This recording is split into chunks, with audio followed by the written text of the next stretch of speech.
Thank you for joining us on Coffee With today. My guest today is Mike Smith, owner of Staffing Solutions. Thanks for being here, Mike. And we have a couple things in common, actually. Right. I work for you, for the Chamber. Which I really appreciate. And I appreciate you hiring me. And we actually lived in neighboring Chicago suburbs at one point. We did. I spent about 20 years up there. And I got to ask, how does a boy from Mississippi, a native Mississippian, end up in Chicago? Well, I ended up in the Mississippi Delta working for Baxter Healthcare. Okay. And got involved in some affirmative action and got promoted to corporate headquarters in Deerfield, Illinois. Okay. Which I said is kind of ironic because there being a white male from Mississippi in charge of the affirmative action program. Got some eyebrows. First time I had to go somewhere was in Boston, and went around the room, and I just moved up there. And I had Deerfield, New York, and got around to Mississippi, and about 5 guys' heads popped around when it said Mississippi. I don't think they'd ever seen somebody in Mississippi. But that's about it. Did very well there. You did well.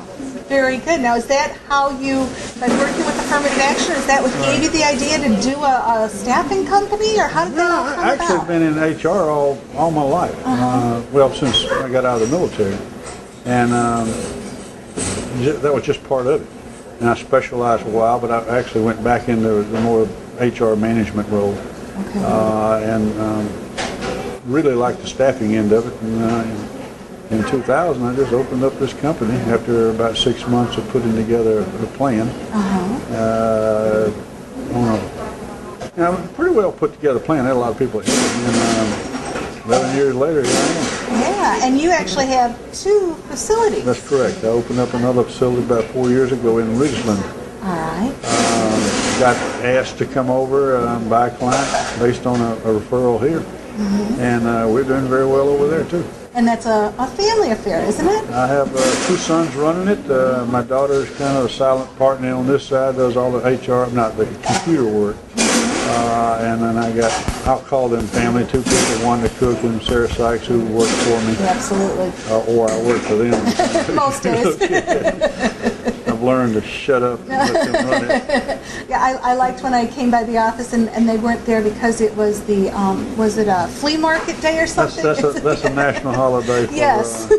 Canton Flea Market is a national holiday for Staffing Solutions. That's the only time I thought, well, maybe I don't want to work at the Chamber. Maybe I want to work directly for Mike. Well, Sarah's been gone all week. She took a well-deserved vacation, went up in the Carolinas with her daughter and did some missionary work up there. Wonderful. Both those girls work very hard for you, I know, and I know they enjoy it. I know they do. I've had people say, well, we'd like to have somebody like Sarah Wanda. I said, you can't afford them. Yeah, that's right. That's right. And I try to make sure that we take care of them. You do. About how many people does your office here in Vicksburg? Would you say, on average, are you staffing out?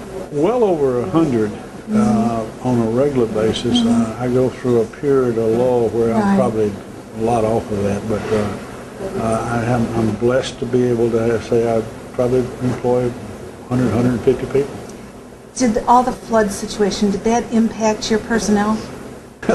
It impacted me because I have a house at Eagle Lake. That's right. It's still there. But we want to know if the pontoon is secure. Well, there's 2 of them in my front yard. I did ask the neighbors that been open where I live, and I said, y'all mind? They said, oh no. I said, well, it wouldn't make any difference anyway. That's the only place I can park it. Right.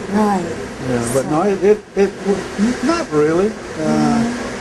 We had a couple of people who worked for us that were impacted by it, but most were back away from it. One of the things that I've noticed in the conversations I get to have with you because of my work at the Chamber, I love when you stop in it and visit us and we get to harass you and you harass us. Thank you for the strawberry chocolates the other day. That's not a legal term either. That's right. It's all in fun. Okay. But you also donated to us those beautiful rugs for our front and back door. And I love where I sit. I look at it every day, and it reminds me exactly how entrenched you are in Vicksburg. So even though you're not a native here, Vicksburg really is home, and you do an awful lot of community work and pet projects. What are some of your I enjoy favorites? it. Well, the Chamber is really at the top of it. How I started my business was through the Chamber. They had a a program back then called How Do You Start Your Own Business. And I went through it 3 times, scared to death. And I've got a master's degree in business, and it didn't prepare me anymore for starting a business than this program did. And it was a support I got from the chamber, and I got involved in a kind of a paid announcement, or non-paid announcement, but I think you get out of it what you put in it. And I've built my company around the customers that are chamber members. Right. Yeah, because I said if they can afford to do that, they might be afford to pay me. Right. And they probably are entrenched in the community also, and that's the ones I wanted to get to know. I told somebody one time I had a pickup, and they decided that I needed, anytime they have something moved, they just call me up. But it allowed me to get involved on the board through the ambassador program. Right. And eventually became president, which kind of shocked me, but I did that. What year was that? 2005. Okay. And at that particular time, there was a lot going on in the company and in the chamber, and I happened to be right in the middle of it. And very proud about some of the growth we had during that period of time. I also very proud that we were able to balance our budget and actually ended up with a little bit of a surplus that year. Absolutely. In the chamber. So I mean, it was nice. Absolutely. And when you say you like to be involved and get back what you put in, I so agree. I quickly counted at least 15 different awards that are on your wall over at your Vicksburg office that are from the chamber.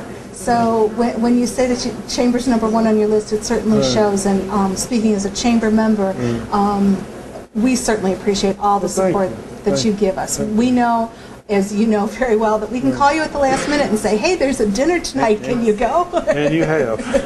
And we probably will again. And the next morning also. Okay. That's right. But I want to get a little bit more into some of the fun stuff, because as I was counting some of the awards on the wall, I also noticed that you have 2 largemouth bass in your office. That's correct. And I believe one of them is yours, right? Yes, correct. The other one's my son. And he caught him when he was like 5 years of age. That's why I got it. It's like 5.5, 6 pound bass. And I caught mine, it was 8.5, 9 pounds. Is it out of Eagle Lake? No, it was in Alabama, to be honest with you. Okay. I was fishing with my future father-in-law at that time, and he didn't want to fall out of the boat, and I hung this fish. All of a sudden, he started rowing in. I said, what's wrong? He said, we're not fishing with you anymore. It's supposed to make him want to fish more so he can beat you. The man never took me fishing again. Oh, see. Yeah, well, that's all right. That fish had gone, that's before I married Diane, and that fish went from Texas, from Mississippi to Texas, back to Mississippi to Illinois and back to Mississippi. And back in the Vicksburg, I had to have it redone. It was getting a little eared up. But right. How long do those last? Because as you know, I'm having one done. I'll let you know. Yeah, I thought you'd bring that up. Well, I looked at that. She caught one too. So. I looked at that and I said, sure, okay, it's 8.5 pounds. Mine was 5. I'm like, all right. But I was really going to be upset if you got that out of Eagle Lake. We have fished Eagle Lake one time, and we had not one bite in like 5 hours. Are there really fish in there? Maybe we were there at the wrong time of the year. We went in August, I have caught 12, 15-pound catfish off my own pier. Okay. Yes. I mean, on a regular basis. How about the largemouth bass? That's all we really look Now, for. I can't tell you what it's going to be like when the water goes back down. I hope it's going to be better. Yeah, I hope so. No, I've seen some good-sized bass come out of that place. Okay, good. Well, then maybe we'll... It's probably one of the best lakes around. It gets a little weedy, but I think this flood may help that. May change some of the patterns of it. Right. Okay. Well, that's good to know. Maybe once everything comes back down into normal, we'll try it again. Maybe what we'll do is come up and hook onto your pontoon boat, and you can take us around and show us the spots. I don't go that far off of there. I just stick close off my lake, off my pier. Now, you did say your home up there, it is dry. Do you know if you took any water? No, it didn't. It was, I can tell you exactly, 101.3 is my elevation. Okay. Above that, it goes into the house.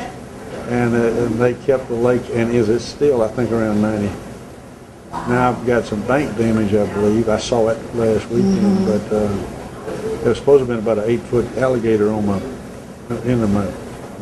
walk down to the pier, but I didn't see him. Well, make sure he didn't take up residence in or under the pontoon boat. Well, the pontoon boat begins at my house. It's on dry dock. All right, it's on dry dock. Yeah. Okay. Good. Is there anything else you'd like to talk about that I didn't cover, Mike? Oh, yeah. Okay. One of the things we're involved in is the annual job fair.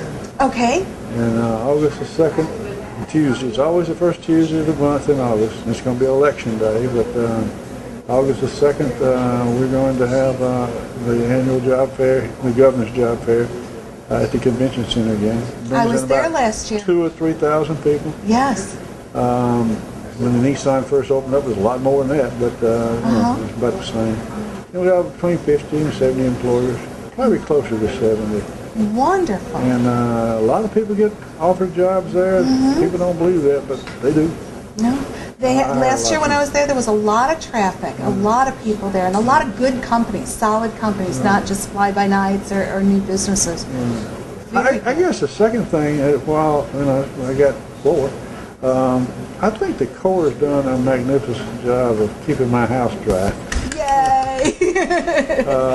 I actually got to watch them working on Buck Chute before the flood started. Okay. Went up and sat on the back of my pickup truck and watched them. And those people worked 24 hours a day, several days on that. And I'm glad they did. Yeah. I don't think I'd have had that house. I believe it would have probably had some tragedies up there. Well, I think that's very wonderful that you mentioned them because they have been working continuously and will be continuing to work. And you're right, it needs to be applauded. And Chotard, the one where the slide occurred, that's big, but they fixed it. I mean, well, they stopped it, and there's some repairs going to be needed. But right, could have been a lot worse. Oh, yeah. They seem to have stayed on top of it. They stayed with it. I also had the opportunity to go down the levee to see what, actually I think the Fordyce did this, put that heavy vinyl down. It didn't have to be used, but that was done in very short order, and I was told that Fordyce did that. And my goodness, that was undertaking just to be able to put that down. Absolutely. Low water levees where it was going to go over. And it didn't get that high, but it almost did. Right, right. And to be prepared for it, and then to have a company like that step forward and do it. No, that was wonderful.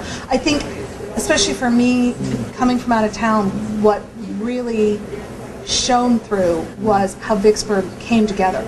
It was a disaster. It was a record flood, obviously, but the townspeople really were supportive of each other and communicative. And I think it was very heartwarming for me coming from the cold city to see that. So. Yeah, I found that I choose to live here. I could live someplace else, but I choose to live here and I enjoy it. And I've seen, since I've been here, the growth. I've seen the change for good. Right outside this place, it's going to be a interpretive center. I watched it from before, at the time they were trying to get it done several years ago, and what it took just to get it to where it is today. And I'm so glad that it was not damaged at all in the flood. That was scary. Well, it's supposed to be how the Mississippi River floods. That's right. See how. We had it in action. Well, Mike, thank you again for joining us on Coffee With. I want to thank you again for hiring me, but secondly, most importantly, for the foundation that you do provide to Vicksburg, because I see that as an outsider, and I hear many people speak very, very highly of you. I appreciate that. We thank you. Thank you. Have a great day. Promotional consideration provided by Amber Sanders from Happy Hair. Get your hair happy at 3402 Wisconsin Avenue.